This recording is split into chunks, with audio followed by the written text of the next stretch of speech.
Assalamualaikum warahmatullahi wabarakatuh.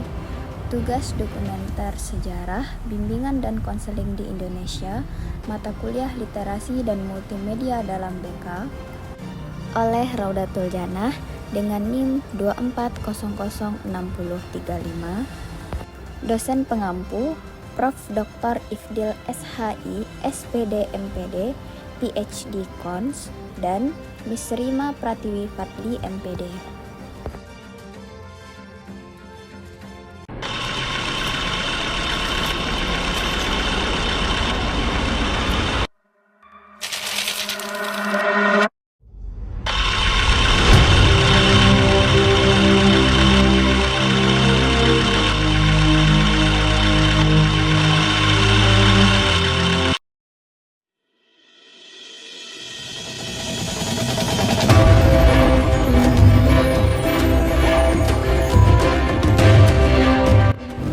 Sejarah bimbingan konseling di Indonesia merupakan salah satu hasil konferensi Fakultas Keguruan dan Ilmu Pendidikan atau disingkat FKIP di Malang pada tanggal 20 sampai 20 Agustus 1960. Pada tahun 1964, FKIP Bandung dan FKIP Malang mendirikan jurusan bimbingan dan penyuluhan. Pada tahun 1971, berdiri proyek Perintis Sekolah Pembangunan atau PPSP di 8 FKIP, yaitu FKIP Padang, FKIP Yogyakarta, FKIP Semarang, FKIP Jakarta, FKIP Surabaya, FKIP Manado, FKIP Malang, dan FKIP Bandung. Melalui proyek ini, bimbingan dan konseling dikembangkan dan juga berhasil disusun pola dasar rencana dan pengembangan bimbingan penyuluhan pada PPSP. Lahirnya kurikulum 1975 untuk SMA, di dalamnya memuat pedoman bimbingan dan konseling. Beberapa upaya yang dilakukan untuk menyempurnakan kurikulum dari kurikulum 1975 sampai kurikulum 1984.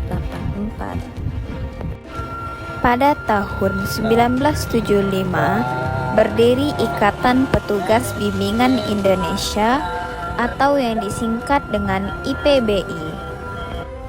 Pada tahun 1989, keberadaan bimbingan dan konseling secara legal formal diakui dengan lahirnya SK Menpan nomor 026-Menpan-1989 tentang angka kredit bagi guru dalam lingkungan Departemen Pendidikan dan Kebudayaan.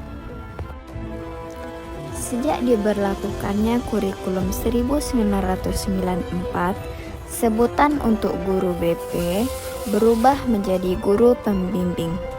Sebutan ini resmi diperkuat dengan Surat Keputusan Menteri Pendayaguna Aparatur Negara Nomor 84 Tahun 1993. Pada tahun 2001, terjadi perubahan organisasi Ikatan Petugas Bimbingan Indonesia atau IPBI menjadi Asosiasi Bimbingan dan Konseling Indonesia atau yang disingkat dengan ABKIN. Pada tahun 2003, istilah guru pembimbing berganti menjadi konselor. Ini merujuk pada UU RI nomor 20 tahun 2003 tentang Sistem Pendidikan Nasional. Sebutan untuk guru pembimbing yaitu konselor. Perkembangan bimbingan dan konseling di Indonesia pada tahun 2001 telah mempengaruhi masyarakat secara signifikan. Beberapa contoh pengaruhnya adalah: yang pertama, meningkatkan kualitas pendidikan. Perkembangan bimbingan konseling di Indonesia pada tahun 2001 telah membantu meningkatkan kualitas pendidikan di sekolah. Bimbingan konseling membantu guru dalam mengarahkan potensi siswa agar siswa mampu mengoptimalkan kemampuannya untuk mencapai keberhasilan di zaman modern yang sangat penuh dengan tantangan. 2. Meningkatkan kualitas anak didik. Bimbingan konseling di sekolah membantu mengatasi masalah sosial yang terjadi di masyarakat seperti penganiayaan anak, pelecehan seksual, dan lain sebagainya. 3. Meningkatkan kualitas karir. Bimbingan konseling di sekolah membantu siswa dalam mengembangkan potensi dan keterampilan-keterampilan yang dimiliki, baik intelektual, sosial, fisik, motorik, maupun efektif emosional. Dengan semakin berkembangnya pendidikan, kebutuhan akan profesionalisme dalam bimbingan dan konseling semakin meningkat. Pendidikan tinggi untuk calon konselor mulai diperkenalkan. Ini termasuk pelatihan keterampilan khusus dan pemahaman teoritis tentang psikologi, pendidikan, dan sosial budaya. Di era digital saat ini, tantangan baru muncul.